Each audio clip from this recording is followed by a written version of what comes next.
Good morning. We're continuing our look at Proverbs. Now we're in Proverbs chapter 10. This is kind of where we start getting to the classic parts of Proverbs that you I'm sure, thought of when you heard Proverbs.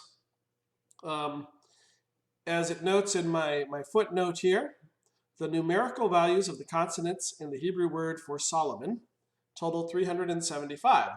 And so from chapter 10 to chapter 22, verse 16, we have 375 Proverbs of Solomon.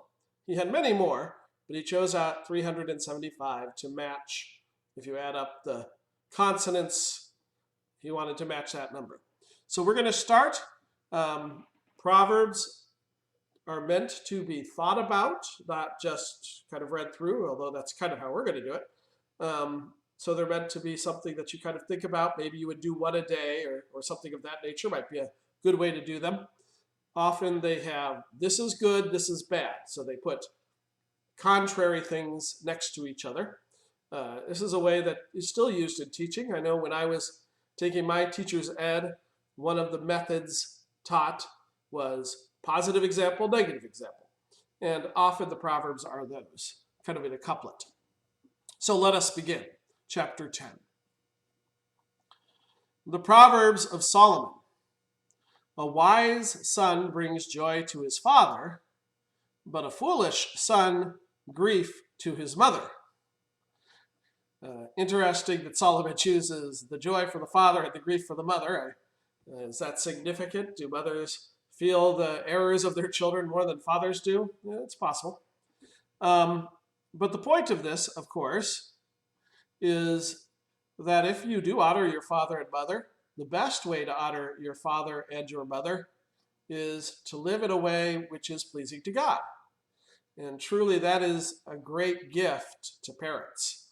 It's also good for the person who does it, but here the proverb is looking at what does the nature of your life do for those to whom you owe the most, right? Okay? Number 2. Ill-gotten treasures are of no value, but righteousness delivers from death. So we look at the people who strip others of wealth, and we think, wow, look at how much money they now have. Look at how well they are doing. But in the eternal sense, those things are going to disappear. In Ecclesiastes, probably Solomon wrote that, the point is made that all these things are dust in the wind, that nothing lasts. Ill-gotten gains don't last. They also have all sorts of other negative effects. But righteousness, but being right with God, which happens through Jesus Christ, through his death and resurrection, that lasts forever, because death ends everything else. But Jesus Christ, his salvation never ends. So, all right, moving to 3. The Lord does not let the righteous go hungry, but he thwarts the craving of the wicked. So when you first look at that, you think, but wait, sometimes the righteous do go hungry. Now, let's take a step back. No man is righteous except Jesus Christ. And in Jesus Christ, all Christians are righteous. And Jesus Christ says he will lead you beside streams of living water to to this feast that he has prepared for you, the feast which is himself, the bread of life, the water of life. So yes, it is true that physically sometimes God, because of sin in this world and because he has plans of salvation which do involve hunger. So Jesus Christ, 40 days in the wilderness, got very hungry. Right? But Jesus Christ, 40 days in the wilderness, never got hungry for his Lord because his Lord was always there. In the sense he wanted his Lord, and that's its hunger, but not in the sense of missing and not having his Lord, not being with God and receiving his gifts. And the same applies to us. Certainly there will be times, perhaps, maybe not. I mean, in the United States, actually going hungry, there's food everywhere. Sometimes it's not delivered where it needs to be, but there's food everywhere. Okay. Yes, I've had times when we've gotten low on food in a pastor's family. But it's a wonderful thing here in the United States because we really are not a starving nation. But no matter what, even when, we were getting low on money, God was always there, right? That hunger he always satisfies. So that's what it's speaking of here. He thwarts the craving of the wicked.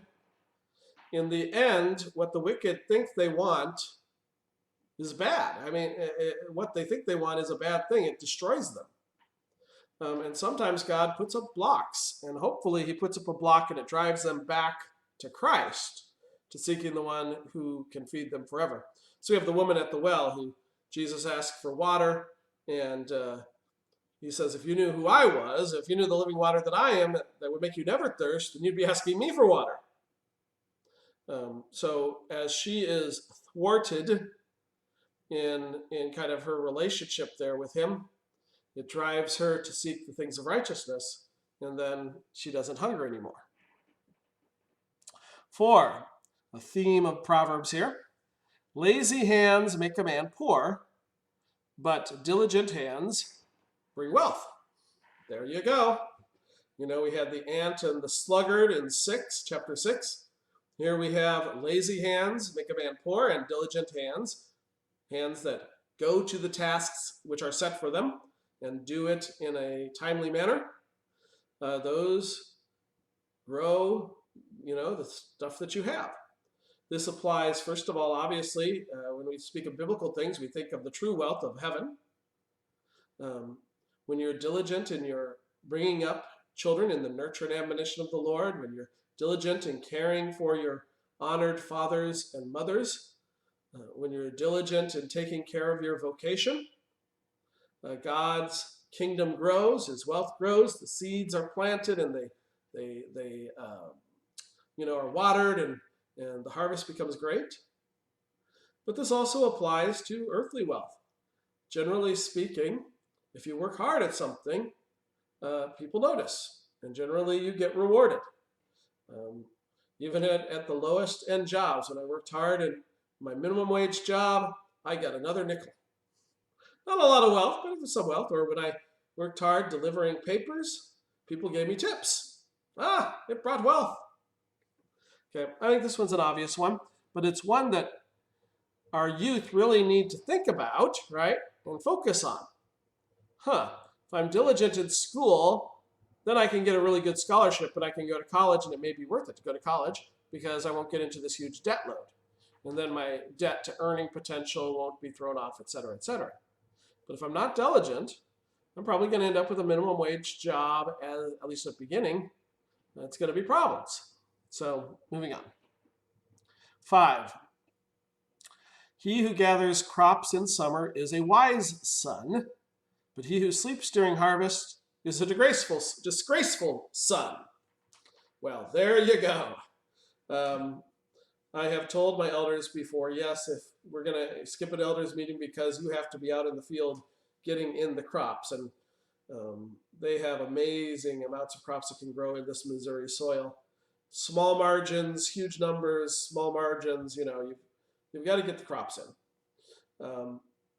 That's good. That's wise. Get it in while the crops are ready, because God gives us times to do this and times to do that. And when it's time to go get out there, you go and you do it. But if you sleep on it, who knows? It's going to rain. It's going to, there's all sorts of things that could happen. So here it says that such a person who doesn't go out when it's necessary, when God has prepared things for him, is a disgrace. He takes the family name, looks bad. Oh, those lazy people, right? Or, oh yeah, you got that slackard. Not a good situation. All right. So that also brings us back to verse 1, where the wise son brings glory to the father, and the foolish one grief to his mom. Not getting your crops in on time, very foolish.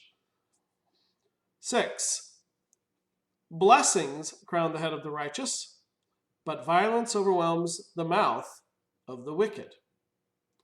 Well, so we have something, speaking of the mouth as an opposite, of the blessings which come to those who live according to Christ.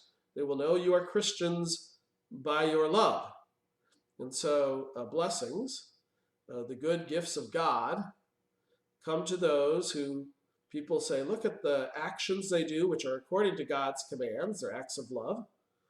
And that builds up your reputation, and that builds up your relationships, so that people help you out and they do good things for you and you do good things for them, and your family grows and God gives you children, and all these wonderful things happen, right?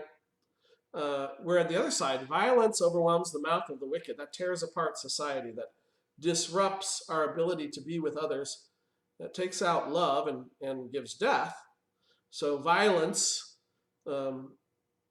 violent words, speaking of people unkindly, this just takes away all the blessings. And it produces a life of loneliness. So we're going to stop there, and we'll start in the next video as we continue with 10.